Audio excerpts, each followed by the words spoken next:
到景颇先民的足迹呢？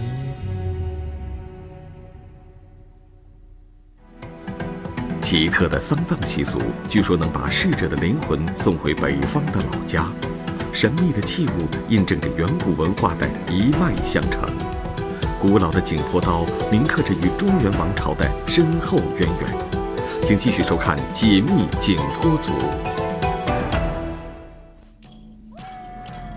上世纪50年代之前，景颇族还盛行着一种奇特的丧葬习俗：德高望重的老人去世后，在葬礼上有数对裸身男子装扮成雌雄之鬼，跳起叫金斋斋的舞蹈。据说跳金斋斋的目的是为了驱邪撵鬼，这样可以护送逝者的灵魂回到祖先居住的地方。这时，主持葬礼的祭司会念出一串古老的地名，这是一条送魂的路线，而地名的终点就是遥远的北方老家。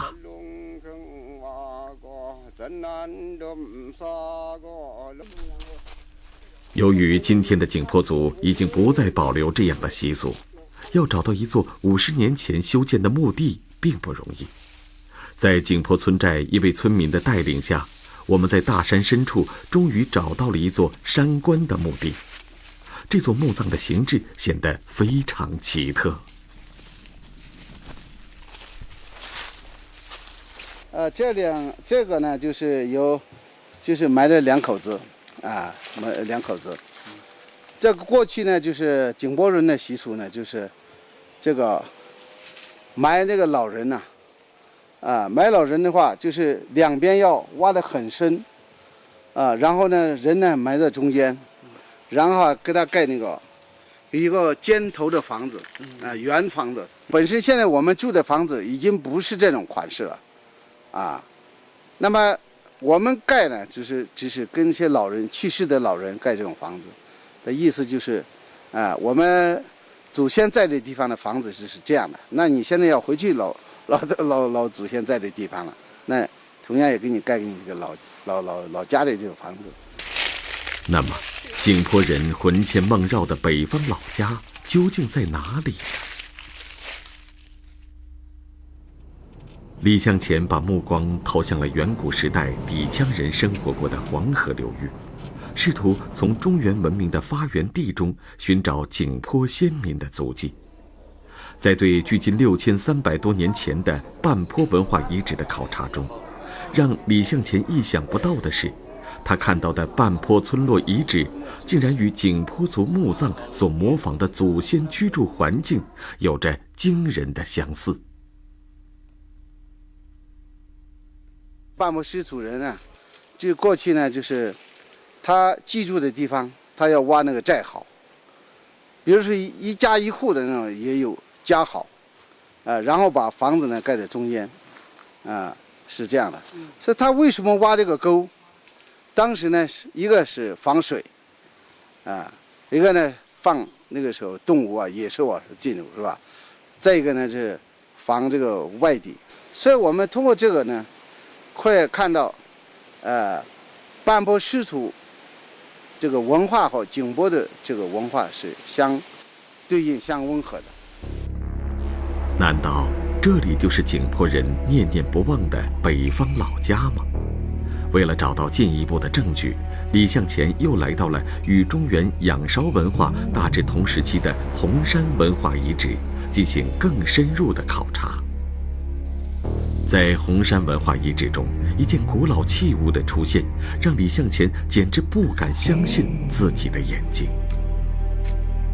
这是一只玉制的笛子，然而奇怪的是，笛子的中央只有一个吹孔。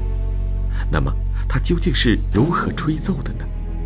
这只让考古专家百思不解的玉笛，对李向前来说却并不陌生。因为在很多景颇村寨里都不难寻觅到它的踪影。这个景颇语呢，这个叫图梁。这笛子这个是历史比较悠久，这个红山文化出土的那个呢，就是有7000年的历史了，现在我们景颇族当中呢，很多青年人都是比较喜欢吹奏的一个乐器。它这虽然一个单孔，但是可以吹出很多调子。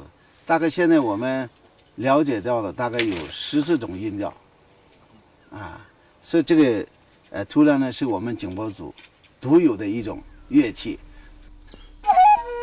独特的吹奏方法，古朴的曲调，仿佛将人们带到了那个充满神秘气息的远古世界。除此之外，红山文化遗址中还有另一件特别的器物引起了李向前的关注，那是一件陶制的镯子，而它的造型也竟然与景颇妇女日常佩戴的手镯完全一样。红山文化里面呢，它没有这些花，它是浑的花，浑的花，但是这两边大，中间稍微小一点，这个是造型是一样的，造型一样的，对，款式是一样。几千年过去了，这些古老的器物一直被景颇人所保留和延续着，成为远古文化的活化石。李向前推测，景颇族与生活在远古时期的北方部落应该有着深刻的渊源。如此看来，景颇族的祖先应该是从北方迁往青藏高原的，他们又是何时开始踏上迁徙之旅呢？这个时候，景颇族一个古老的姓氏给了李向前重要的启发。没有什么会议，汉族里面叫鸡，我们叫抛鸡，我们是前面还有了是吧？叫抛鸡。这个抛鸡呢，传说当中就是周文王就是鸡，就抛鸡，好像是那个时候呢，因为是失明前了，这个历史很早是吧？好像跟景颇族和这个他们这个周文王的那个祖先呢，好像是，是一个部落是吧？好像是一个部落，这个分开的，所以呢，这个虽然这个周朝，但是实际上那个周王是这个鸡，我们景颇族叫抛鸡。为了印证这种渊源关系，李向前向我们展示了2件古代景颇王子专用的器物。大官家和王子用的刀，你看这个刀都是9节长刀了，1、2、3、4、5、6、7、8、9，9节刀一般只能是过去的景颇族的贵族、王子、大官家才能用。它反映一种权力和地位的。这是9柱大蟒，9柱大蟒。